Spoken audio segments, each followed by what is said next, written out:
മനോഹരമായ രീതിയിൽ പുരോഗമിച്ചുകൊണ്ടിരിക്കുകയാണ്. രണ്ടുപേര് അതിനെ സംബന്ധിച്ച് സംസാരിച്ചു. വീണ്ടും ആ വിഷയം കുറെ കൂടെ ആഴത്തിൽ നമ്മൾ ചിന്തിക്കാനായിട്ട് പോവുകയാണ്. പ്രാരംഭമായി എന്താണ് ഈ മതനിന്ദ എന്നത് നമ്മുടെ ഇന്ത്യൻ ഭരണഘടന പറയുന്നത് എന്താവുന്നു എന്നതിനെ സംബന്ധിച്ചൊരു വിവരണം നൽകിയിട്ട് എന്ത് പറയുമ്പോഴാണ് മതനിന്ദയാകാത്തത് എന്നതിനെ സൂചിപ്പിച്ചതിന് ശേഷം ചരിത്രത്തിൽ മതനിന്ദ നടത്തിയവരാരാണ്, ഇപ്പോഴും നടത്തുന്നത് ആരാണ് എന്നതും കൂടെ ചൂണ്ടിക്കാണിച്ചിട്ട് ഞാൻ എന്റെ വിഷയത്തിൽ നിന്ന് വിരമിക്കുവാനായിട്ട് ഞാൻ ആഗ്രഹിക്കുന്നു. IPC 295A മതനിന്ദയെ സംബന്ധിച്ചുള്ള ശിക്ഷാ നിയമമാണ്. ഈ വകുപ്പനുസരിച്ച് മനഃപൂർവം മതവികാരം വ്രണപ്പെടുത്തുന്നതും മതവികാരം കുത്തിയിളക്കാൻ ബോധപൂർവം ശ്രമിക്കുന്നതും ഒന്നാം ക്ലാസ് മജിസ്ട്രേറ്റ് മാത്രം വിധി പറയുവാൻ അധികാരമുള്ള ജാമ്യമില്ലാത്ത പരമാവധി 3 വർഷം വരെ തടവോ പിഴയോ രണ്ടും കൂടിയോ ശിക്ഷ ലഭിക്കാവുന്ന കുറ്റമാണ്. അതായത് ഇന്ത്യൻ പീനൽ കോഡ് 295A അനുസരിച്ച് മതസ്പർദ്ധ ഉണ്ടാക്കുന്ന, സമൂഹത്തിൽ വിഭജനം ഉണ്ടാക്കുന്ന, മറ്റുള്ളവരുടെ മതവികാരം വ്രണപ്പെടുത്തുന്ന രീതിയിൽ സംസാരിക്കുന്നതും പ്രവർത്തിക്കുന്നതും 3 വർഷം വരെ തടവ് ലഭിക്കാവുന്ന ജാമ്യമില്ലാത്ത കുറ്റമാണ്. ഈ നിയമത്തെ സംബന്ധിച്ച വിമർശനങ്ങൾ നിയമജ്ഞന്മാർ തന്നെ തൊടുത്തുവിട്ടിട്ടുണ്ട്. ഹിന്ദു മുസ്ലിം ലഹളയെ നിയന്ത്രിക്കാൻ ലക്ഷ്യമിട്ട് ബ്രിട്ടീഷുകാർ ഇന്ത്യൻ പീനൽ കോഡിൽ കുത്തിത്തിരികിയ നിയമമാണ് എന്ന് വിമർശിക്കുന്ന നിയമജ്ഞരും നിരീക്ഷകരുമുണ്ട്. അത് മറ്റൊരു വിഷയമാണ്, അത് അതിന്റെ വഴിക്ക് പോകട്ടെ. എന്നാൽ ഈ വകുപ്പിൽ പറയുന്നത് ഒരു പ്രധാനപ്പെട്ട സംഗതിയാണ്. നമ്മൾ ഭാരതത്തിൽ ജീവിക്കുമ്പോൾ നമ്മുടെ ഭരണഘടന ബഹുമാനിക്കുവാനും അതനുസരിക്കുവാനും നമ്മൾ വിധേയപ്പെട്ടവരാണ്. പ്രത്യേകിച്ച് ഒരു ക്രൈസ്തവരെ സംബന്ധിച്ച് വിശുദ്ധ തിരുവചനത്തിൽ അത് വളരെ കൃത്യമായിട്ട് പറയുന്നുണ്ട്. ക്രൈസ്തവർക്ക് അനുകൂലമല്ലാതിരുന്ന റോമൻ സാമ്രാജ്യത്തിന്റെ കീഴിൽ ജീവിച്ചിരുന്നപ്പോഴും ആ സാമ്രാജ്യത്തിന് വേണ്ടി പ്രാർത്ഥിക്കണമെന്ന് പഠിപ്പിച്ച ഗ്രന്ഥമാണ് വിശുദ്ധ ബൈബിൾ. അതുകൊണ്ട് അന്നു മുതൽ ഇന്നയോളവും ഏത് ഭരണകർത്താക്കളായിരുന്നാലും അവർക്ക് വേണ്ടി പ്രാർത്ഥിക്കുകയും ഭരണഘടനയ്ക്ക് വിധേയപ്പെട്ട് ജീവിക്കുകയും ചെയ്യുക എന്നത് ഓരോ ക്രൈസ്തവന്റെയും ബാധ്യതയാണ്. അവനത് ചെയ്തിരിക്കണം. ഒരു കാരണവശാലും നിയമത്തെ ധിക്കരിക്കുവാൻ ഒരു ക്രിസ്ത്യാനിക്കും പ്രമാണമില്ല എന്നത് ഞാൻ ഓർപ്പിക്കുകയാണ്. അതുകൊണ്ട് ഈ വകുപ്പിൽ പറയുന്നതായ കാര്യങ്ങൾ പരമപ്രധാനമാണ്. മനഃപൂർവ്വ മതവികാരം വ്രണപ്പെടുത്തുക, മതവികാരം കുത്തിയിളക്കാൻ ബോധപൂർവ്വം ശ്രമിക്കുക, മതസ്പർദ്ധ ഉണ്ടാക്കുക, സമൂഹത്തിൽ വിഭജനം ഉണ്ടാക്കുന്ന വിധത്തിൽ സംസാരിക്കുക, ഇവയൊക്കെയാണ് മതനിന്ദയിൽ പെടുത്തിയിരിക്കുന്നത് നമ്മുടെ ഭരണഘടന. ഇത് എല്ലാവരും പാലിക്കുവാൻ ബാധ്യസ്ഥരാണ്. മനസ്സിലാകും. സകലരും പാലിക്കുക തന്നെ വേണം. ഇതിനെ ക്ലബ് ഹൗസ് ചർച്ചയുടെ ശൈലിയും ആധുനിക സോഷ്യൽ മീഡിയയുടെ ശൈലിയും ഇതിനെ നിർവചിച്ചതിനെ വ്യാഖ്യാനിച്ചാൽ എങ്ങനെയിരിക്കും? ഒരു മതപുസ്തകത്തിൽ രേഖപ്പെടുത്തിയിട്ടില്ലാത്തതോ പ്രസ്തുത മതഗ്രന്ഥത്തിൽ എഴുതിയിട്ടില്ലാത്തതോ ആ മതപ്രവാചകനോ ആ മതസ്ഥാപകനോ പറഞ്ഞിട്ടില്ലാത്തതോ ചെയ്തിട്ടില്ലാത്തതോ ആയ കാര്യം മനഃപൂർവം ചെയ്തു, പറഞ്ഞു, പ്രവർത്തിച്ചു എന്ന് പറയുന്നതും പ്രചരിപ്പിക്കുന്നതും മതനിന്ദയാണ്. അത് പാടില്ല. ഉദാഹരണത്തിന് ഞാൻ ചൂണ്ടിക്കാണിക്കാം. കഴിഞ്ഞ ക്രിസ്മസ് തലേന്ന് ഒരു തലേക്കെട്ടുകാരൻ മൗലവി ഇങ്ങനെ പറയുകയുണ്ടായി: യേശു ക്രിസ്തു പിഴച്ചുപറ്റവനാണ്, അതുകൊണ്ട് ക്രിസ്മസ് ആഘോഷങ്ങളിൽ പങ്കെടുക്കുകയും ആശംസകൾ അറിയിക്കുകയും ചെയ്യാൻ മുസ്ലിങ്ങൾക്ക് അനുവാദമില്ല എന്ന് അദ്ദേഹം പറയുന്നുണ്ട്. അദ്ദേഹത്തിന്റെ ആ പ്രമാദമായ വീഡിയോ ഇപ്പോഴും യൂട്യൂബിൽ കിടപ്പുണ്ട്. വാസ്തവത്തിൽ ഇതാണ് മതനിന്ദ എന്ന് പറയുന്നത്. ഇത് മതനിന്ദയാണ്. കാരണം എന്താണെന്ന് ചോദിച്ചാൽ, വിശുദ്ധ ബൈബിളിൽ യേശുക്രിസ്തു പിഴച്ചുപറ്റവനാണ് എന്ന് പറയുന്ന ഒരു വചനമില്ല. 31,173 വാക്യങ്ങളുള്ള വിശുദ്ധ തിരുവെഴുത്തിൽ ഒരൊറ്റ വാക്യത്തിൽ അങ്ങനെ ഒരു പരാമർശമില്ലേ ഇല്ല. ഈ തലേക്കെട്ടുകാരന്റെ മതനിന്ദയ്ക്കെതിരെ കോടതിയെ സമീപിച്ചാൽ ഇദ്ദേഹം 3 വർഷം ഇരുമ്പഴിക്കുള്ളിൽ കിടക്കാൻ സാധ്യതയുണ്ട്. മനസ്സിലായോ? എന്നാൽ ഒരു വസ്തുത പറയട്ടെ, അദ്ദേഹത്തിനെതിരെ ആരോ എറണാകുളത്ത് കേസ് കൊടുത്തെന്നും അദ്ദേഹം ജാമ്യത്തിൽ ഇറങ്ങുന്നു, ആ കേസ് ഇപ്പോഴും കോടതിയിലാണെന്നുള്ളതായ വിവരം ഇപ്പൊ ലഭിക്കുന്നുണ്ട്. ഏതായാലും ഇതൊക്കെയാണ് മതനിന്ദ എന്ന് പറയുന്നത്. പ്രമാണത്തിലില്ലാത്തതായ കാര്യം വിശുദ്ധ ഗ്രന്ഥങ്ങളിൽ, അതായത് ഇവിടുത്തെ വേദങ്ങളിലോ ഉപനിഷത്തുകളിലോ അല്ലെങ്കിൽ ഇസ്ലാമിന്റെ വേദഗ്രന്ഥങ്ങളായ ഹദീസുകളിലോ ഖുറാനിലോ വിശുദ്ധ ബൈബിളിലോ എങ്ങും ഇല്ലാത്ത കാര്യം മനഃപൂർവ്വം ഉണ്ടെന്ന് പറയുകയും പ്രചരിപ്പിക്കുകയും മതവികാരം വ്രണപ്പെടുത്താനായി ശ്രമിക്കുകയും ചെയ്യുന്നത് മതനിന്ദയിൽപ്പെട്ടതാണ്. അവർക്കെതിരെ കേസെടുക്കണം. അതാണ് മതനിന്ദ എന്ന് പറയുന്നത്. എന്നാൽ ഇനി പറഞ്ഞ ശ്രദ്ധിക്കണം. എന്നാൽ മുഹമ്മദിന് 53 വയസ്സുള്ളപ്പോൾ 6 വയസ്സുള്ള ഐസിയെ കെട്ടി എന്ന് പറഞ്ഞാൽ അത് മതനിന്ദയല്ല. അത് മതനിന്ദയാകത്തിൽ. ഏത് കോടതിയിൽ പോയാലും വെറുതെ വിടുക ആളുടെ ഒരു രക്ഷയില്ല. അത് മതനിന്ദയാകണമെന്നും പറഞ്ഞുകൊണ്ട് ആര് ശ്രമിച്ചാലും മതനിന്ദയില്ല. കാരണം എന്താ അറിയാമോ? ബുഖാരി ഹദീസ് 1547 ആ ചരിത്രം രേഖപ്പെടുത്തിയിട്ടുണ്ട്. ആ ചരിത്രം കൃത്യമായി രേഖപ്പെടുത്തിയിട്ടുണ്ട്. അപ്പൊ അതുകൊണ്ട് മുഹമ്മദ് 53 വയസ്സുള്ളപ്പോൾ 6 വയസ്സുകാരിയെ കല്യാണം കഴിച്ചു എന്ന് ആരെങ്കിലും എവിടെ ഇരുന്നെങ്കിലും പറഞ്ഞാൽ അത് മതനിന്ദയെ അല്ല, അത് മതഗ്രന്ഥത്തിൽ പറഞ്ഞിരിക്കുന്നതായ കാര്യങ്ങളാണ്. ഞാൻ പറഞ്ഞത് 295 അനുസരിച്ച് ആ വകുപ്പ് അനുസരിച്ച് ഈ പറഞ്ഞതായ കാര്യം മതമൊന്നുമില്ല. രണ്ടാമതായി മുഹമ്മദ് തന്റെ ദത്തുപുത്രന്റെ ഭാര്യയായ മരുമകൾ സൈനബിനെ കല്യാണം കഴിച്ചു എന്ന് ആരെങ്കിലും എവിടെയെങ്കിലും എന്ന് പറഞ്ഞാൽ അതും മതനിന്ദയാകത്തില്ല. കാരണം അത് ഹദീസ് കൃത്യമായി രേഖപ്പെടുത്തിയിട്ടുണ്ട്. ഹദീസിൽ മാത്രമല്ല ഖുറാനിൽ രേഖപ്പെടുത്തിയിട്ടുണ്ട്. ആ രേഖപ്പെടുത്തിയിരിക്കുന്ന കാര്യം പറഞ്ഞാൽ അങ്ങനെ മതനിന്ദയാകുന്നത്. തിർമിദി 3205 ഖുറാൻ 33 സൂറത്തുൽ അക്സാവ് 37 അത് കൃത്യമായി രേഖപ്പെടുത്തിയിട്ടുണ്ട്. അത് ഉദ്ധരിക്കുന്ന ഒരു വ്യക്തി മതനിന്ദ നടത്തുകയാണെന്ന് പറയാനൊക്കത്തില്ല. അത് മതനിന്ദയല്ല. മാത്രമല്ല മുഹമ്മദ് ഈ ഉബാദത്തിന്റെ ഭാര്യ ഉമ്മു ഖറാബിനെ കൊണ്ട് തന്റെ തലയിലെ പേർ നോക്കിക്കുകയും ആ സ്ത്രീയുടെ മടിയിൽ കിടന്നുറങ്ങുകയും സ്വപ്നം കാണുകയും ചെയ്തു എന്ന് ഒരുവൻ പറഞ്ഞാൽ അത് മതനിന്ദയല്ല. കാരണം അത് ഹദീസിൽ കൃത്യമായി രേഖപ്പെടുത്തിയിട്ടുണ്ട്. ആ സംഭവം അത് പച്ചയ്ക്ക് വെച്ച ബുഖാരി 2099 രേഖപ്പെടുത്തിയിട്ടുണ്ട്. അതെങ്ങനെ മതനിന്ദയാകുന്നു? പറയൂ. ഇനി അടുത്തത്, മുഹമ്മദ് ചീഞ്ഞെറിയ മൃതശരീരങ്ങളെ പേരെടുത്ത് വിളിച്ച് അപമാനിച്ചു എന്ന് ഒരാൾ പറഞ്ഞാൽ അതും മതനിന്ദയാകത്തില്ല. കാരണം മുഹമ്മദ് ചെയ്തിട്ടുണ്ട്. സംശയം ഉണ്ടെങ്കിൽ സഹിഹായ മുസ്ലിം 1160 പരിശോധിക്കൂ. അവിടെ അത് സ്പഷ്ടമായി രേഖപ്പെടുത്തിയിട്ടുണ്ട്. അടുത്തത്, മുഹമ്മദിന്റെ ഭാര്യയുടെ വേലക്കാരി മാരിയത്തുമായി ലൈംഗിക വേഴ്ചയിൽ ഏർപ്പെട്ടു എന്ന് ഒരാൾ പറഞ്ഞാൽ അത് മതനിന്ദയാകത്തില്ല. കാരണം അത് തഫ്സീറിൽ രേഖപ്പെടുത്തിയിട്ടുണ്ട്.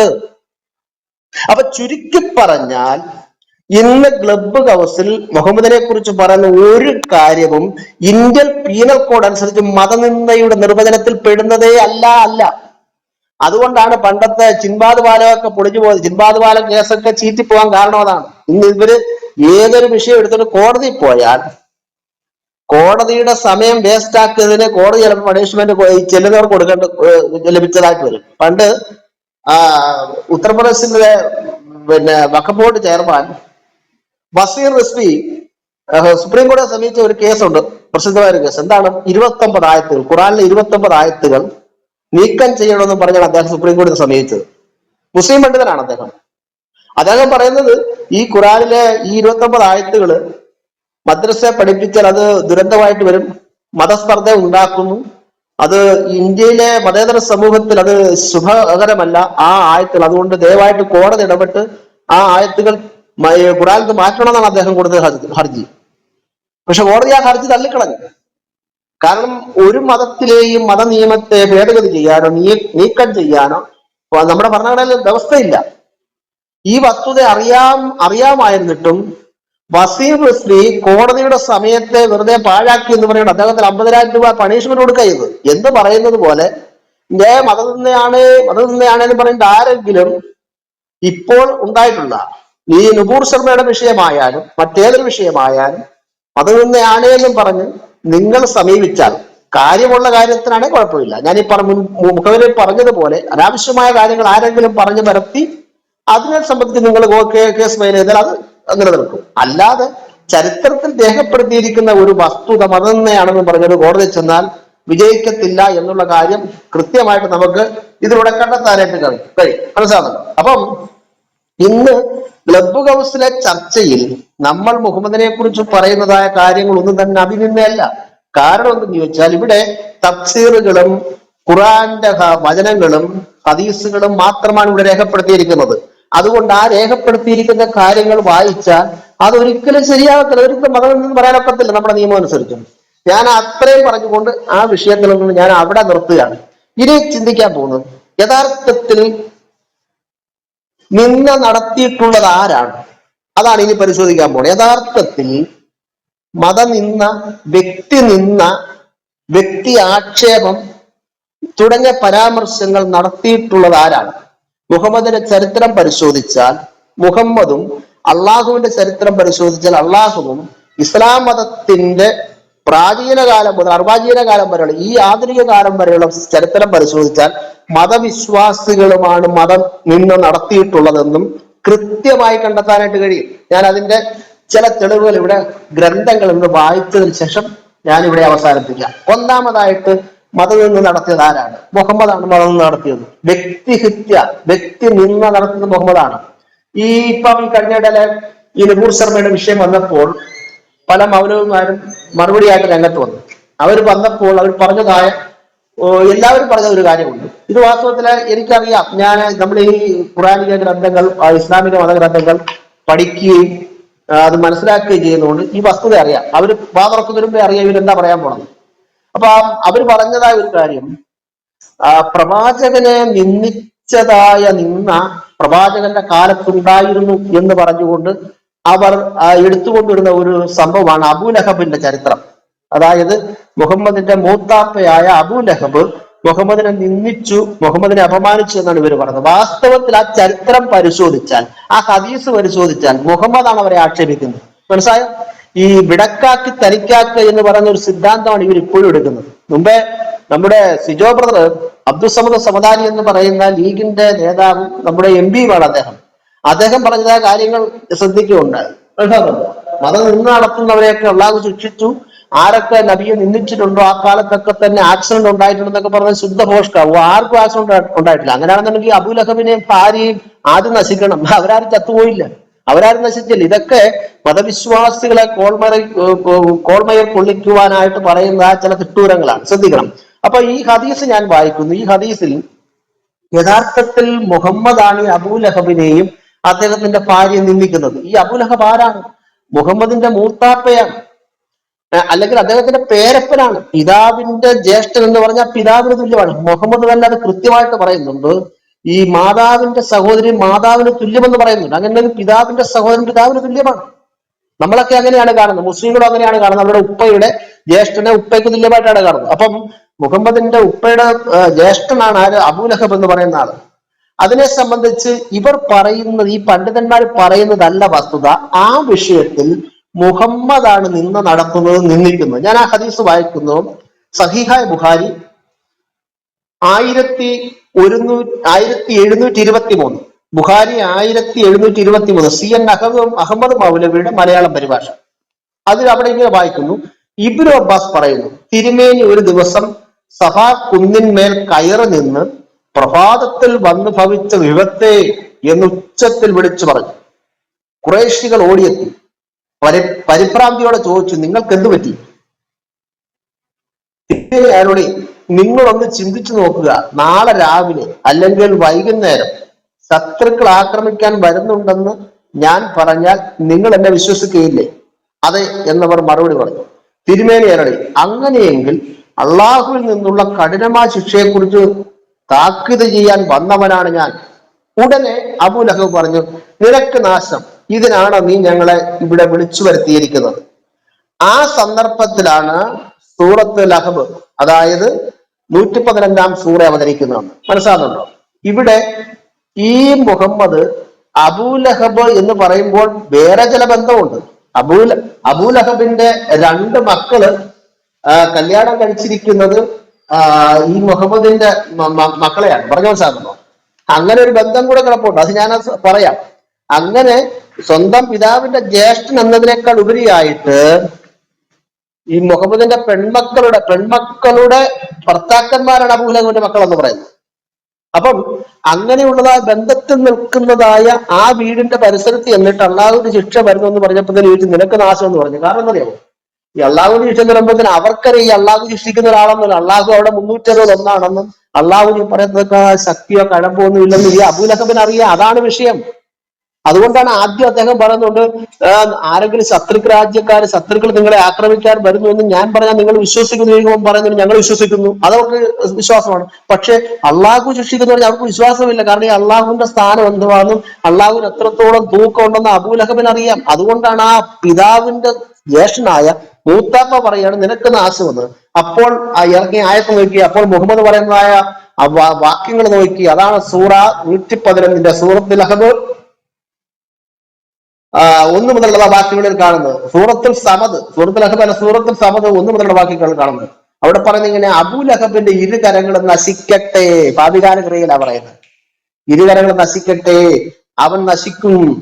അവന്റെ സമ്പത്തോ അവൻ സമ്പാദിച്ചതോ അവനൊട്ട് ഉപകരിക്കുകയില്ല. ആളിക്ക് കത്തുന്ന നരകത്തിൽ അവൻ ചെന്നെത്തും. ഭാവികാല ക്രിയ മനസ്സായോ? വിറക് ചുമക്കുന്ന അവന്റെ ഭാര്യയും അവളുടെ കഴുത്തിൽ ഈന്തപ്പന നാല് കൊണ്ടുള്ള കയറുണ്ട്.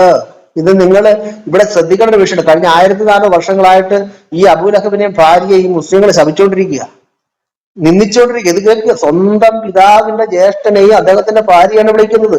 അദ്ദേഹം പറഞ്ഞ എന്തുവാണ്? നിനക്ക് നാശം, നിനക്ക് വേറെ പണിയൊന്നുമില്ല. സ്വന്തം മകനെന്ന നിലയിൽ തീർച്ചയായിട്ടും നമ്മുടെ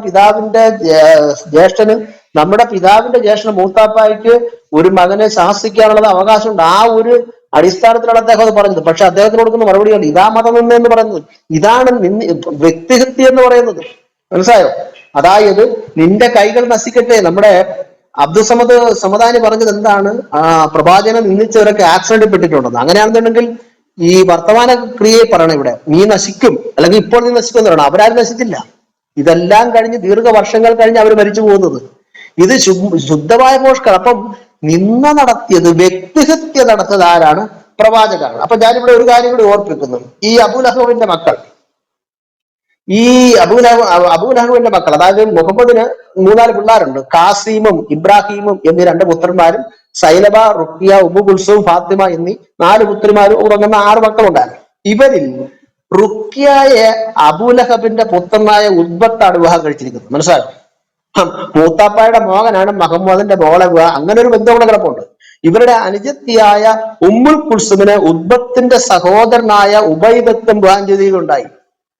ഈ വാക്യങ്ങൾ, ഈ 111 സൂറ മുഹമ്മദ് അവരുടെ വീടിന്റെ പരിസരത്ത് നിന്ന് വിളിച്ചു പറഞ്ഞ് സ്വന്തം പിതാവിന്റെ ജ്യേഷ്ഠനെയും ആ പിതാവിന്റെ ഭാര്യയും, അതായത് മൂത്തമ്മയും മൂത്തപ്പയെയും തെറി പറഞ്ഞതോടുകൂടെ എന്ത് ചെയ്തെന്നറിയാം? അബൂ ലഹബ് തന്റെ പുത്രന്മാരെ കൊണ്ട് അവരുടെ വിവാഹബന്ധം വേർപെടുപ്പിച്ച് പെൺപിള്ളാരുടെ വീട്ടിൽ പൊക്കളാക്കാൻ. മനസ്സിലായോ? ഇങ്ങനെ അപമാനിക്കുന്നവനെ എന്റെ കുഞ്ഞുങ്ങളുടെ ഭർത്താക്കന്മാരാകണമെന്ന് പറഞ്ഞു. അങ്ങനെ അവരെ പറഞ്ഞു വിട്ടു. അങ്ങനെ റുക്കിയെ പിന്നീട് വിവാഹം ചെയ്ത് കൊടുത്ത ഉസ്മാന. ഇതൊക്കെ ഇസ്ലാമിക ചരിത്രം രേഖപ്പെടുത്തിയിരിക്കുന്നത്. അപ്പൊ ഇവിടെ നിന്ദിച്ചതാരാണ്? വ്യക്തിഹത്യ ചെയ്തതാരാണ്? ഇസ്ലാമിന്റെ പ്രവാചകനായ മുഹമ്മദാണെന്നുള്ള കാര്യം കൃത്യമായി തെളിഞ്ഞില്ലേ? ഇനി രണ്ടാമതായിട്ട് അള്ളാഹു വ്യക്തിഹത്യ ചെയ്യുന്നു, അള്ളാഹു നിന്ദിക്കുന്നതായ കാര്യങ്ങൾ കൂടെ ഞാനിവിടെ പറയാൻ ഉദ്ദേശിക്കുന്നു. അള്ളാഹു നിന്ദിക്കുന്നു. സൂറ 68:16 അടുത്ത് തന്നെ അവന്റെ തുമ്പിക്കൈക്ക് നാം അടയാളമിടും. ഇത് കേൾക്കുമ്പോൾ നമ്മൾ വിചാരിക്കും കൊമ്പനാനയുടെ തുമ്പിക്കൈയെ കുറിച്ചാണ് അള്ളാഹ് പറയുന്നത്. ഒരിക്കലുമല്ല. വലീദ് എന്ന് പറയുന്ന ഒരു മനുഷ്യനെ കുറിച്ചാണ് പറയുന്നത്. കണ്ടോ? ഒരു മനുഷ്യനെ നിന്ദിക്കുകയാണ്, അപമാനിക്കുകയാണ്. ആ വലീദിന്റെ മൂക്കിന് അല്പം നീളക്കൂടുതലുണ്ടായിരുന്നു. ഇദ്ദേഹം മുഹമ്മദിന്റെ ആശയങ്ങളോട് എതിർപ്പ് പ്രകടിപ്പിച്ചൊരു വ്യക്തിയാണ്. അതിനാൽ അള്ളാഹ് പറയാണ് തുമ്പിക്കയ്യ എന്നാണ് അദ്ദേഹത്തെ വിളിക്കുന്നത്. മനസ്സിലായോ? അങ്ങനെ തുമ്പിക്കയ്യ എന്ന് വിളിച്ച് ആക്ഷേപിക്കുകയാണ്. ഇനി അടുത്തത് കേൾക്കൂ. ലൂത്തിന്റെ ഭാര്യയെ അള്ളാഹ് കിഴവി എന്ന് വിളിക്കുന്നു. സൂറ 26 171 170 സൂറ 26 170 171 ആയത്തുകൾ ഇങ്ങനെ വായിക്കുന്നു. അവസാനം അദ്ദേഹത്തെയും അദ്ദേഹത്തിന്റെ കുടുംബത്തെയും നാം രക്ഷിച്ചു, പിന്നിൽ നിന്ന ഒരു കിഴവിയെ ഒഴികെ. കണ്ടോ? ഇതാണ് നിന്ന എന്ന് പറയുന്ന വ്യക്തിഹത്യ എന്ന് പറയുന്നത്. ഇതൊരു ദൈവമാണ് പറയുന്നത്. മനസ്സിലാകുന്നുണ്ടോ? ഇനിയും ശ്രദ്ധിക്കണം, മറ്റ് ജീവജാലങ്ങൾ, അതായത് മൃഗങ്ങളെയും മറ്റ് ഇതര ജീവികളെയൊക്കെ അള്ളാഹു നിന്ദിക്കുന്നുണ്ട്. സൂറ 31:19 ജീവജാലങ്ങളെയൊക്കെ അള്ളാഹു നിന്ദിക്കുകയാണ്. തീർച്ചയായും ശബ്ദങ്ങളുടെ കൂട്ടത്തിൽ ഏറ്റവും വെറുപ്പുളവാക്കുന്നത് കഴുതയുടെ ശബ്ദമാണ്. മനസ്സിലായോ? അടുത്തത് കേട്ടോണം. അവിശ്വാസികൾ ജന്തുക്കൾ എന്നാണ് അള്ളാഹു പറയുന്നത്. അവിശ്വാസികൾ എന്ന് പറയുന്ന ആളുകൾ ജന്തുക്കളാണ്. ഇനി അവിശ്വാസികളാകാൻ കാരണം എന്താ? അള്ളാഹു ആണ് ഹൃദയത്തെ അടച്ചിരിക്കുന്നത്. അള്ളാഹു ഒരുവനെ പിഴപ്പിച്ചാൽ നിനക്ക് അവനെ നന്നാക്കാൻ ഒക്കത്തില്ലെന്ന് പറഞ്ഞിരിക്കെ പിന്നെ ആ മനുഷ്യരെ ഇങ്ങനെ നികൃഷ്ട ജന്തുക്കൾ എന്ന് പറയേണ്ട വല്ല ആവശ്യമുണ്ടോ? സൂറ 8:55 വായിക്കുന്ന ഇങ്ങനെ, തീർച്ചയായും അള്ളാഹുവിന്റെ അടുക്കൽ ജന്തുക്കളിൽ വെച്ച് ഏറ്റവും മോശപ്പെട്ടവർ സത്യനിഷേധികളാകുന്നു. വാസ്തവത്തിൽ ഇവർ സത്യനിഷേധികളാകാൻ കാരണക്കാരൻ അള്ളാഹുവാണ്. അള്ളാഹു ഒരു മനുഷ്യന്റെ ഹൃദയത്തെ കുരുടാക്കുന്നു. അള്ളാഹുവിന്റെ പ്രകാശം ലഭിക്കാതെ കൊണ്ട് അള്ളാഹു ഒരു മനുഷ്യന്റെ ഹൃദയത്തെ ഇരുട്ടാക്കുന്നു ആയത്തുണ്ട്. അപ്പൊ ഇരുട്ടാക്കി ഒരാള് അവിശ്വാസിയായിട്ടല്ല പിന്നെ വിശ്വാസിയായിട്ട് എങ്ങനെ ജീവിക്കാൻ കഴിയും? അങ്ങനെ അവിശ്വാസിയായവരെ പിന്നെന്താ പറയുന്നത്? ജന്തുക്കൾ എന്നാ വിളിക്കുന്നത്. ഇനി സൂറ 68-13 ഒരുത്തനേക്ക് ഒരു പിഴച്ചുപറ്റവെന്ന് വിളിക്കുന്നു. നോക്കൂ, അവിടെ വായിക്കുന്നത് ഇങ്ങനെ 68-13 ക്രൂരൻ, പിന്നെ പിഴച്ചുപറ്റവനും. ഇനി 98-6 വേദക്കാരായ ആളുകൾ, ക്രൈസ്തവരെ കുറിച്ച് പറയുന്നത് എന്തോന്നറിയാമോ? അവരെ കുറിച്ച് പറയുന്നത് ഇങ്ങനെയാണ്: വേദക്കാരും കൂടെ ബഹുദൈവ വിശ്വാസികളുണ്ട്. അങ്ങനെ അവർ രണ്ടുപേരെ കുറിച്ച് പറയുന്നത് 98-6 കാണാം. വേദക്കാരും ബഹുദൈവ വിശ്വാസികളും സൃഷ്ടികളിൽ വെച്ച് ഏറ്റവും നികൃഷ്ടരാണ്. പണ്ട് നമ്മുടെ മുഖ്യമന്ത്രി ഒരു പ്രയോഗം നടത്തില്ല, എനിക്ക് തോന്നുന്നു അദ്ദേഹത്തിന് ഇവിടെ നിന്ന് കിട്ടുകയാണെന്ന് അറിയത്തില്ല, നികൃഷ്ടജീവി പ്രയോഗം നടത്തിയല്ലോ. അദ്ദേഹത്തിന് ഇനി ഇവിടുന്ന് കിട്ടിയതാണെന്ന് എനിക്കറിയത്തില്ല. എന്തായാലും അള്ളാഹു മനുഷ്യനെ നികൃഷ്ടജീവി എന്ന് വിളിക്കുന്നു, അള്ളാഹു മനുഷ്യനെ തുമ്പിക്കയ്യാന്ന് വിളിക്കുന്നു, അള്ളാഹു മനുഷ്യനെ കിഴവി എന്ന് വിളിക്കുന്നു, അള്ളാഹു മനുഷ്യനെ ജന്തുക്കളെന്ന് വിളിക്കുന്നു. ഇതൊക്കെയാണ് നിന്ന വ്യക്തിഹത്യ എന്ന് പറയുന്നത്. അപ്പൊ നമ്മൾ പ്രാരംഭത്തിൽ നമ്മൾ കണ്ട് മുഹമ്മദ് സ്വന്തം മൂത്താപ്പായെ നിന്ദിക്കുന്നു, നീ തൊലഞ്ഞു പോകും, നിന്റെ ഭാര്യ നശിച്ചു പോകുന്നുള്ളതായി നിന്നയുടെ വാക്കുകൾ പറയുന്നു. രണ്ടെണ്ണം കേട്ടല്ലോ. ഇനി ഈ ഇസ്ലാമിന്റെ ആരംഭം മുതൽ ഈ ആധുനിക കാലം വരെയുള്ള ചരിത്രം പരിശോധിച്ചാൽ മതപണ്ഡിതന്മാർ ഇതര മതങ്ങളെ അപമാനിക്കുന്നത് പോലെ, നിന്ദിക്കുന്നത് പോലെ ഇവിടുത്തെ ഹൈന്ദവരോ ക്രിസ്ത്യാനികളോ സിഖ് മതക്കാരോ ജൈനമതക്കാരോ ബുദ്ധമതക്കാരോ പാഴ്സി മതക്കാരോ ആരും തന്നെ ചെയ്യുന്നില്ല. ആ വസ്തുതയും കൂടി ഞാൻ ചൂണ്ടിക്കാണിച്ചിവിടെ അവസാനിപ്പിക്കാം. ഞാൻ ഒന്നുകൂടെ പറയുന്നു, ഇസ്ലാമിന്റെ ആവിർഭാവം മുതൽ തന്നെ അവരുടെ മതഗ്രന്ഥങ്ങൾ പരിശോധിച്ചാൽ അവരുടെ മത പണ്ഡിതന്മാര് ഇതര മതങ്ങളെ നിന്ദിക്കുകയും ആക്ഷേപിക്കുകയും ചെയ്യുന്നത് പോലെ അതൊരു സ്വയം തൊഴിൽ എന്ന രീതിയിൽ അവർ ഏറ്റെടുത്തിരിക്കുന്നത്. അതുപോലെ മറ്റൊരു മതഗ്രന്ഥത്തിലും മറ്റൊരു മത സ്ഥാപകരോ മറ്റൊരു മതവിശ്വാസികളോ ഇത്തരത്തിലുള്ളതായ നിന്ദ്യവും ഹീനവുമായ മതനിന്ദ നടത്തിയിട്ടില്ല എന്ന വസ്തുത ഞാൻ ഇവിടെ കൃത്യമായി ഓർപ്പിക്കുകയാണ്. തെളിവിന് വേണ്ടി നിങ്ങൾക്ക് നിങ്ങളുടെ കൈവശമുള്ളതായ ഖുറാന്റെ തഫ്സീറുകൾ പരിശോധിക്കുക. വിശുദ്ധ ഖുറാൻ സമ്പൂർണ്ണ മലയാള പരിഭാഷ സൂറത്തുൽ ഫാത്തിഹയുടെ അടിക്കുറിപ്പ് വായിക്കുക. അവിടെ രേഖപ്പെടുത്തുന്ന ക്രിസ്ത്യാനികൾ പിഴച്ചവരാണെന്ന് പച്ചയ്ക്ക് വച്ച് എഴുതിയിരിക്കുന്നു. ക്രിസ്ത്യാനികൾ പിഴച്ചു പോയവരാണെന്ന്, യേശുക്രിസ്തുവിനെ ദൈവപുത്രനാക്കുകയും ആക്കിയ ക്രിസ്ത്യാനികൾ പിഴച്ചു പോയവരാണെന്ന് ഇന്നേക്കൊരു 20 വർഷത്തിന് മുമ്പ്, 20 വർഷമായിട്ടില്ല, 20 വർഷത്തിന് മുമ്പ് വിവർത്തനം ചെയ്യപ്പെട്ട ഖുറാന്റെ സൂറത്തുൽ ഫാത്തിഹയുടെ അടിക്കുറിപ്പിൽ പറയുന്നത് ഇതല്ലേ മതനിന്ദ? ഇതിന് കോടതിയെ സമീപിക്കാൻ ഈ ഖുറാൻ പരിഭാഷപ്പെടുത്തിയവർക്ക് തീർച്ചയായിട്ടും പണി കിട്ടും. ഇതാണ് മതനിന്ദ എന്ന് പറയുന്നത്. ക്രൈസ്തവരായ ആളുകൾ ഇത് മേടിച്ചു വായിച്ചിട്ട് ഞങ്ങൾ പ്രതികരിക്കാത്ത എന്തെന്ന് ചോദിച്ചാൽ, ഞങ്ങളുടെ കർത്താവിനെ കുറിച്ചോ വിശുദ്ധ വചനത്തെ കുറിച്ചോ ഇത്തരത്തിലുള്ള ആക്ഷേപങ്ങൾ ഉന്നയിച്ചാൽ ഒലിച്ചു പോകുന്നതായ ഒരു വിശ്വാസമല്ല, ഗ്രന്ഥമല്ല ഞങ്ങളുടെ. അത് ഞങ്ങൾക്കറിയാം. ഇതിനേക്കാൾ വലിയ വമ്പൻ ആക്ഷേപങ്ങളെ തരണം ചെയ്തുകൊണ്ട്, വലിയ വലിയ കീറാമുട്ടികളെ തരണം ചെയ്തുകൊണ്ട്, വലിയ വലിയ എതിർപ്പുകളെയും സാമ്രാജ്യ ശക്തികളുടെ വെല്ലുവിളികളെയും അഖില ലോക മതങ്ങളുടെ ആക്രോശങ്ങളെയും വാളിന്റെ വീര്യവും തീയുടെ ശക്തിയും എന്ന് വേണ്ട സിംഹങ്ങളുടെ ഹിംസ്ര സ്വഭാവത്തെയും ത്യജിച്ചുകൊണ്ട് കൊടുങ്കാറ്റ് പോലെ ആഞ്ഞടിച്ച് ചരിത്രത്തിലൂടെ പുരോഗമിച്ച് ചരിത്രം കണ്ട ചരിത്രത്തിലെ ഏക സ്ഥാപനമാണ് ക്രൈസ്തവ സഭ. ആ സഭയുടെ പരിപാവനമായ വിശുദ്ധ ഗ്രന്ഥത്തെയോ ആ സഭാ മക്കളെയോ പിഴച്ചു പോയവരെന്ന് ഏതെങ്കിലും ഒരാൾ ഏതെങ്കിലും ഒരു മതഗ്രന്ഥത്തിൽ എഴുതി വെച്ചാൽ ആ ഒരൊറ്റ വാക്കുകൊണ്ട് ഇടിഞ്ഞു പോകുന്ന വിശ്വാസമല്ല ഞങ്ങളത്. ഇതൊക്കെ ഞങ്ങൾ വായിച്ച് പണ്ടേ തള്ളിക്കളഞ്ഞു. അതുകൊണ്ട് നിങ്ങളുടെ മതപുസ്തകത്തിൽ, നിങ്ങൾ വിശുദ്ധ ഗ്രന്ഥം എന്ന് പറയുന്ന നിങ്ങളുടെ പുസ്തകത്തിനകത്ത് സൂറത്തുൽ ഫാത്തിഹ 1-ാം അധ്യായത്തിന്റെ അടിക്കുറിപ്പിൽ നിങ്ങളുടെ പണ്ഡിതന്മാർ എഴുതി വെച്ചിരിക്കുന്നത് ക്രിസ്ത്യാനികൾ പിഴച്ചു പോയവരാണെന്ന്. ഇതാണ് മതനിന്ദ, ഇതാണ് മതനിന്ദ. ഇത് കൂടാതെ നമ്മുടെ അബുഅല്ല മൗദൂദി സാഹിബിന്റെ തഫ്സീർ നിങ്ങൾ പരിശോധിക്കൂ, അമാനി മൗലയുടെ തഫ്സീർ പരിശോധിക്കൂ, KV മുഹമ്മദ് ഹുസൈന്റെ തഫ്സീർ പരിശോധിക്കൂ, ഇമാം റാസിയുടെ തഫ്സീർ പരിശോധിക്കൂ, CN അഹമ്മദ് മൗലയുടെ തഫ്സീർ പരിശോധിക്കൂ, അബ്ദുറഹ്മാൻ മക്തൂബിയുടെ തഫ്സീർ നിങ്ങൾ പരിശോധിക്കൂ, ഷെയ്ഖ് മുഹമ്മദ് കാരക്കുന്നിന്റെ തഫ്സീർ പരിശോധിക്കൂ, നിച്ചോട്രൂത്തിന്റെ തഫ്സീർ പരിശോധിക്കൂ. ഇതിനകത്തെല്ലാം തന്നെ ക്രിസ്ത്യാനികളെ നികൃഷ്ടവും നിന്ദ്യമായ രീതിയിൽ ആക്ഷേപിച്ചിട്ടുണ്ട് എന്ന വസ്തുത ഞാനിവിടെ കൃത്യമായി ചൂണ്ടിക്കാണിക്കുന്നു. അവസാനമായിട്ട് മിസ്റ്റർ MM അക്ബർ ഞങ്ങളുടെ കർത്താവായ യേശു ക്രിസ്തുവിനെ കുറിച്ച് പറഞ്ഞതായ നിന്ദ്യമായ വാക്കുകളും കൂടെ പറഞ്ഞാലിവിടെ അവസാനിപ്പിക്കും. അപ്പം മതനിന്ദയുടെ മൊത്തക്കച്ചവടക്കാര് ആരെന്ന് ചോദിച്ചാൽ മുഹമ്മദും അള്ളാഹുവും ഇസ്ലാം മത വിശ്വാസികളും പണ്ഡിതന്മാരുമാണെന്നുള്ള വസ്തുതയാണ് ഞാനിവിടെ കൃത്യമായി തെളിയിച്ചുകൊണ്ടിരിക്കുന്നത്. നോക്കൂ, ബൈബിളിന്റെ ദൈവികത വിമർശനങ്ങൾ വസ്തുതകൾ എന്ന പുസ്തകത്തിന്റെ 174-ാമത്തെ പേജിൽ മിസ്റ്റർ എം എം അക്ബർ പറയുന്നത് ഇങ്ങനെയാണ്: മദ്യം വിളമ്പുന്ന ക്രിസ്തു. ഞാനത് വായിക്കുകയാണ്. ഇവിടെ ഈ റൂമിനകത്ത് മുസ്ലിം സുഹൃത്തുക്കൾ ഉണ്ടെങ്കിൽ നിങ്ങൾ വിതച്ചതായ വിത, അതിന്റെ വിളങ്ങൾ ഇപ്പൊ എടുത്തുകൊണ്ടിരിക്കുകയാണ്. മനസ്സിലാകുന്നുണ്ടോ?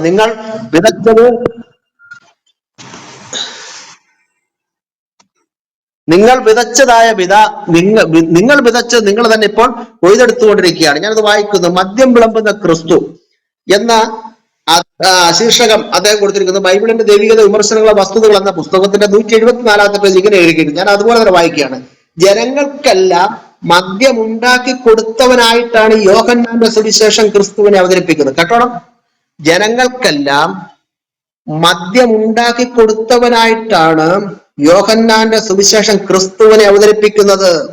യോഹന്നാൻ മാത്രം ഉദ്ധരിക്കുന്ന കാനായിലെ കല്യാണ വിരുന്നിൽ വെച്ച് നടന്നതായി പറയപ്പെടുന്ന അത്ഭുതം പച്ചവെള്ളത്തെ വീഞ്ഞാക്കി മാറ്റിയതാണ്. ഗലീലയിലെ കാനായിൽ നടന്ന വിവാഹ സൽക്കാരത്തിൽ വിളമ്പിക്കൊണ്ടിരുന്ന വീഞ്ഞ് തീർന്നുപോയി. ഇതറിഞ്ഞ യേശു അവിടെ ഉണ്ടായിരുന്ന കൽഭരണികളിൽ പച്ചവെള്ളം നിറയ്ക്കാൻ പറഞ്ഞു. പ്രസ്തുത വെള്ളം അതിഥികൾക്ക് പകർന്നു കൊടുക്കുവാൻ യേശു കൽപ്പിച്ചു. അതിഥികൾ വീഞ്ഞായി തീർന്ന വെള്ളം കുടിച്ച് തൃപ്തരായി. കലവറക്കാരൻ മണവാളനെ വിളിച്ചു. എല്ലാവരും നല്ല വീഞ്ഞ് ആദ്യം വിളമ്പുന്നു, ആളുകൾ യഥേഷ്ടം കുടിച്ചതിന് ശേഷം വീര്യം കുറഞ്ഞ വീഞ്ഞും. എന്നാൽ നീ ഇതുവരെ നല്ല വീഞ്ഞ് സൂക്ഷിച്ചുവല്ലോ.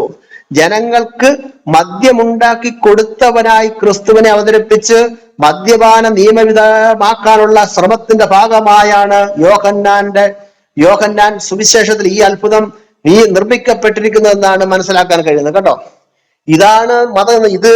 ഇദ്ദേഹത്തിനെതിരെ കേസെടുക്കാൻ ഇദ്ദേഹം 3 വർഷം ജയിലിനകത്ത് കിടക്കും. മിസ്റ്റർ എം എം അക്ബർ ഞങ്ങളുടെ കർത്താവ് യേശു ക്രിസ്തു മദ്യം നിർമ്മിച്ച് ജനങ്ങൾക്ക് കൊടുത്തു എന്ന് പറഞ്ഞതായ കാര്യം മതനിന്ദയാണ്. അത് ചരിത്രത്തിലോ ഗ്രന്ഥത്തിലോ ഇല്ലാത്തതാണ്. ഇത് വെച്ച് കോടതിയെ സമീപിച്ചാൽ 3 വർഷം നമ്മുടെ മിസ്റ്റർ എം എം അക്ബർ ജയിലിൽ കിടക്കേണ്ടതായിട്ട് വരും. കേട്ടോ, അപ്പൊ നിങ്ങളുടെ ആളുകള്, നിങ്ങളുടെ മതപണ്ഡിതന്മാരാണ് മതനിന്ദ എന്ന് പറയുന്ന കൈത്തൊഴിൽ ചെയ്തുകൊണ്ടിരിക്കുന്നത്. എന്നിട്ട് നാട്ടുകാർ സത്യം വിളിച്ചു പറഞ്ഞാൽ അവരുടെ പുറത്ത് കുതിര കയറാൻ പോകുന്നതായ നിങ്ങളുടെ ആ സംസ്കാര ശൈലി സുഹൃത്തുക്കളെ നിങ്ങൾ നിർത്തണം എന്നാണ് ഞങ്ങൾക്ക് പറയാനുള്ളത്. അതുകൊണ്ട് എന്റെ വിഷയാവതരണത്തിൽ മതനിന്ദ എന്താകുന്നുവെന്നും യഥാർത്ഥത്തിൽ മതനിന്ദ നടത്തുന്നത് ആരാകുന്നുവെന്നും ഇപ്പോഴും അത് ചെയ്തുകൊണ്ടിരിക്കുന്ന ഒരാളെന്നും കൃത്യമായി ഞങ്ങൾ തെളിയിക്കുകയുണ്ടായി. അതുകൊണ്ട് ഈ ലോക ചരിത്രത്തിൽ ഇസ്ലാമിന്റെ ആവിർഭാവം മുതൽ തന്നെ പരിശോധിച്ചാൽ ഇന്നും മതനിന്ദ നടത്തിക്കൊണ്ടിരിക്കുന്നത് ഇസ്ലാം മത പണ്ഡിതന്മാരും വിശ്വാസികളുമാണ്. അതിന് പ്രചോദനം അവരുടെ ദേവനായ അള്ളാഹുവും മുഹമ്മദുമാണ്. ഈ വസ്തുതകൾ ഈ റൂമിനകത്തിരിക്കുന്ന ഞങ്ങളുടെ സുഹൃത്തുക്കൾ, ഞങ്ങളുടെ സ്നേഹിതർ കൃത്യമായി മനസ്സിലാക്കണമെന്നാണ് വിനീതമായി ഞങ്ങളുടെ അപേക്ഷ. ഞാൻ എന്റെ വാക്കിനോട് ഉപസംഹരിക്കുകയാണ്. എന്നാൽ ഞങ്ങളുടെ കർത്താവായ യേശു ക്രിസ്തുവിനെ കുറിച്ചോ വിശുദ്ധ ഗ്രന്ഥത്തെ കുറിച്ചോ നിന്ദിക്കുന്നതോ നികൃഷ്ടമായ രീതിയിൽ സംഭാഷിക്കുന്നതായ ഒരു വാക്ക് ഏതെങ്കിലും ഒരു ഭാഗത്തു നിന്ന് വന്നാൽ ഞങ്ങൾ തെരുവിലിറങ്ങുകയില്ല, ഞങ്ങൾ ജനത്തെ കൂട്ടുകയില്ല, ഞങ്ങൾ ബോംബെറിയത്തില്ല, ഞങ്ങൾ ഇവിടെ പോലീസ് ഉദ്യോഗസ്ഥന്റെ നേരെ തോക്ക് ചൂണ്ടുകയില്ല. കാരണം ഞങ്ങളുടെ വിശ്വാസത്തെ ആക്ഷേപിക്കുന്നതോടുകൂടെ തകർന്നു പോകുന്ന ഒരു വിശ്വാസമല്ല ഞങ്ങളുടെ വിശ്വാസം എന്ന് പറയുന്നത്. ബൈബിൾ വളരെ കൃത്യമായി പറയുന്നു. അവൻ മനുഷ്യരാൽ നിന്ദിക്കപ്പെട്ടും ത്യജിക്കപ്പെട്ടും വ്യസനപാത്രമായും രോഗം ശീലിച്ചവനാമായിരുന്നു. യേശുവിനെ കുറിച്ച് കേട്ടോ, മനുഷ്യരാൽ നിന്ദിക്കപ്പെട്ടും വ്യസനപാത്രമായും രോഗം ശീലിച്ചവനുമായിരുന്നു. അവനെ കാണുന്നവർക്കെയും മുഖം മറച്ചു കളയത്തക്കവണ്ണം അവൻ നിന്ദിതനായിരുന്നു. എന്തുകൊണ്ട്?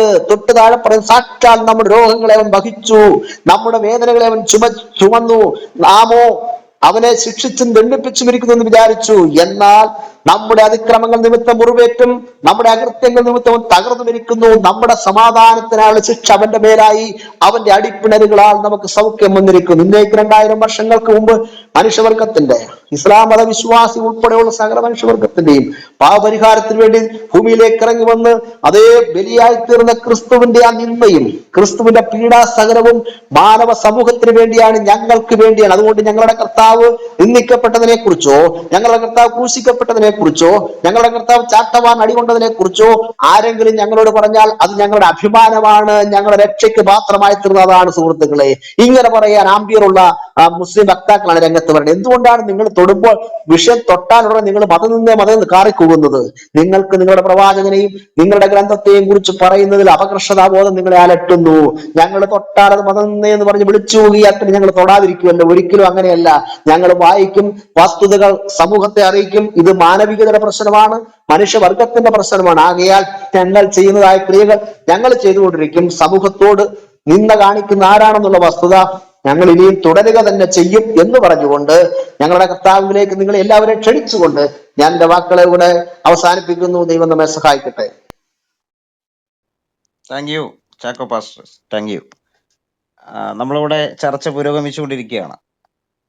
അനിൽ പാസ്റ്റർ ഒരു പ്രതികരണം നമുക്ക് ആവശ്യമുണ്ട്. അതിനുമുമ്പ് ഞാൻ ഈ ചാക്കോ പാസ്റ്റർ പറഞ്ഞുകൊണ്ടിരിക്കുമ്പോൾ ഇങ്ങനെ ഓർക്കുമായിരുന്നു, ഈ അബ്ദുൾ സമദ് പുക്കൂട്ടൂര് കഴിഞ്ഞ ദിവസം നടത്തിയ പ്രസംഗത്തിൽ, എയർപോർട്ട് കരിപ്പൂരിൽ നടത്തിയ പ്രസംഗത്തിൽ അദ്ദേഹം പറയുന്നത് ഇങ്ങനെയാണ്: എല്ലാ പ്രവാചകന്മാരെയും നിന്ദിക്കുമ്പോൾ നമുക്ക് അതിനെതിരെ പ്രതിഷേധിക്കണം എന്നുള്ളതാണ് അദ്ദേഹം പറയുന്നത്.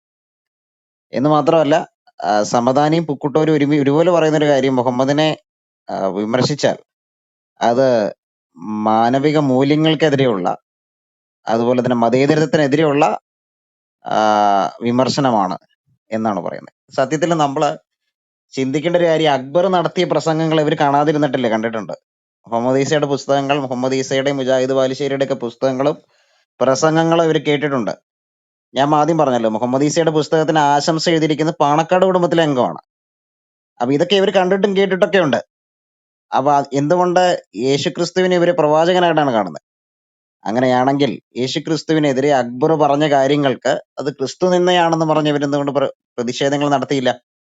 മുഹമ്മദിന്റെ കാര്യം വരുമ്പോൾ മാത്രം പ്രതിഷേധങ്ങൾ നടത്തുന്നു. എന്നിട്ട് അദ്ദേഹം പ്രത്യേകം എടുത്ത് പറയുന്നുണ്ട്, ഈ സമദ് പുക്കൂട്ടൂര്, അബ്ദുൾ സമദ് പുക്കൂട്ടൂര്, അദ്ദേഹം പറയുന്നത് ഇങ്ങനെയാണ്: എല്ലാ പ്രവാചകന്മാരും, ഏതെങ്കിലും ഒരു പ്രവാചകനെ കുറിച്ച് എല്ലാ പ്രവാചകനെയും ഞങ്ങൾ ഒരുപോലെയാണ് കാണുന്നത്. സോറി, സമദാനിയാണ് പറയുന്നത്, എല്ലാ പ്രവാചകന്മാരെയും ഞങ്ങൾ ഒരുപോലെയാണ് കാണുന്നത്. ഏതെങ്കിലും ഒരു പ്രവാചകനെ കുറിച്ച് പറഞ്ഞാൽ നമ്മൾ പ്രതിഷേധിക്കുന്നതാണ് അബ്ദുൾ സമദ് പുക്കൂട്ടൂര് പറയുന്നത്. SYAS നടത്തിയ സമ്മേളനമാണ്, പ്രതിഷേധ പ്രകടനമാണ് കരിപ്പൂർ. അപ്പൊ ഇത് തികച്ചും ഇരട്ടത്തപ്പാണ്. മുഹമ്മദിനെ വിമർശിക്കുമ്പോൾ മാത്രം അത് മതേതരത്വത്തിന്റെ ലംഘനമായിട്ട് മാറുന്നു. അതുപോലെ തന്നെ എല്ലാ മാനവിക മൂല്യങ്ങളുടെയും അടിസ്ഥാനത്തിനെതിരാണെന്നുള്ളതാണ് പറയുന്നത്.